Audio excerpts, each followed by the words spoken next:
Sir ಇವತ್ತಿನ response ಹೇಗಿತ್ತು? ಜೊತೆಗೆ ತಾವೇ ನೋಡಿದ್ದೀರಾ, ನಾನು ಎಕ್ಸ್ಪೆಕ್ಟ್ ಮಾಡಿರಲಿಲ್ಲ. ಕನಿಷ್ಠ 30,000 ರಿಂದ 40,000 ಜನ ಅಲ್ಲಿ ಕೂತ್ಕೊಳ್ಳಿಕ್ಕೆ ಚೇರ್ ಹಾಕಿದ್ರೆ 30,000 ಜನ ಅಕಾಮಿಡೇಟ್ ಆಗುತ್ತೆ.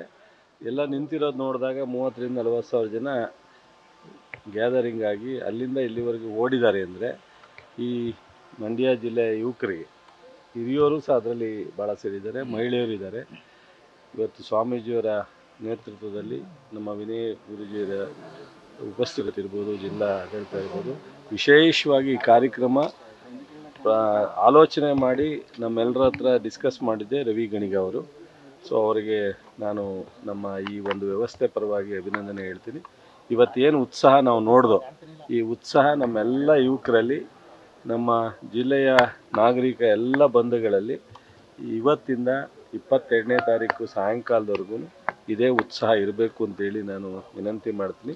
ರಾಜ್ಯದ, ರಾಷ್ಟ್ರದ, ಹೊರ ರಾಷ್ಟ್ರದ ಅನೇಕ ಕನ್ನಡಿಗರು ಬರ್ತಾರೆ. ಆ ಕನ್ನಡಿಗರಿಗೆ ಇದೊಂದು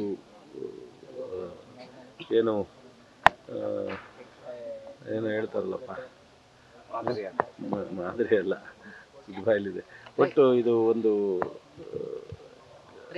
ಪ್ರೇರಣೆ. ಕರೆಕ್ಟ್ ಗುರುಜಿ, ಇದೊಂದು ಪ್ರೇರಣೆ ಅಂತ ಅನ್ಕೊಂಡಿದ್ದೀನಿ. ಇವತ್ತೇನು ಕನ್ನಡ ನಾವು ಸಾಹಿತ್ಯ ಸಮ್ಮೇಳನವನ್ನು ಮಾಡ್ತಾಯಿದ್ದೀವಿ, 87ನೇದು ಅಖಿಲ ಭಾರತ ಸಾಹಿತ್ಯ ಸಮ್ಮೇಳನ. ಇವತ್ತು ಇಲ್ಲಿವರೆಗೆ ನಾವು ಮಾಡಿದ್ದು ಒಂದು ಅಂತ ಆದರೆ, ಇವತ್ತು ಓಟ ಏನಿದೆ ಇದೇ ಪ್ರೇರಣೆ ಇಡೀ ರಾಷ್ಟ್ರ ಎಲ್ಲ ಕನ್ನಡಿಗರಿಗೆ ಅಂತ ಅನ್ಕೊಂಡಿದ್ದೀನಿ. ಎಲ್ಲರೂ ಭಾಗವಹಿಸಬೇಕು, ನಿಮ್ಮೆಲ್ಲರೂ ಸಾಕು. ಸಿಟಿಯಿಂದ ಹೊರಗಡೆ ಇತ್ತು, ಜನ ಬರಲ್ಲ ಅಂತಿದ್ರು. ಇವತ್ತು ಮ್ಯಾರನಲ್ಲಿ ಜನನೇ ಓಡ್ಕೊಂಡು ಬಂದಿದ್ದಾರೆ. 6 ಕಿಲೋಮೀಟ್ರ್ ಓಡಿದ್ದಾರೆ. ಆದರೆ ನಾವು ಇವತ್ತು ಬಸ್ ಅರೇಂಜ್ ಮಾಡಿದ್ವಿ, ಫ್ರೀ ಬಸ್ಸು.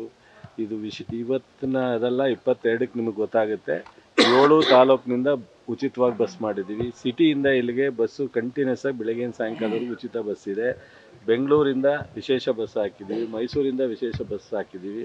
ಎಲ್ಲ ಥರದ ಅನುಕೂಲ ಇದೆ. ಈ ದೂರ ಅನ್ನೋ ಪ್ರಶ್ನೆನೇ ಬರಲ್ಲ. ಈ ಥರದ ಟೌನ್ ಒಳಗಡೆ ಮಾಡ್ಲಿಕ್ಕೆ ಜಾಗ ಇರ್ತಿರಲ್ಲ, ಹಾಗಾಗಿ ಮಾಡಿದ್ದೀವಿ. Thank you. 100%. ನ್ಯೂಸ್ ಫಸ್ಟ್, ನಿರ್ಭೀತಿಯಿಂದ ನಿಮ್ಮ ಪರವಾಗಿ.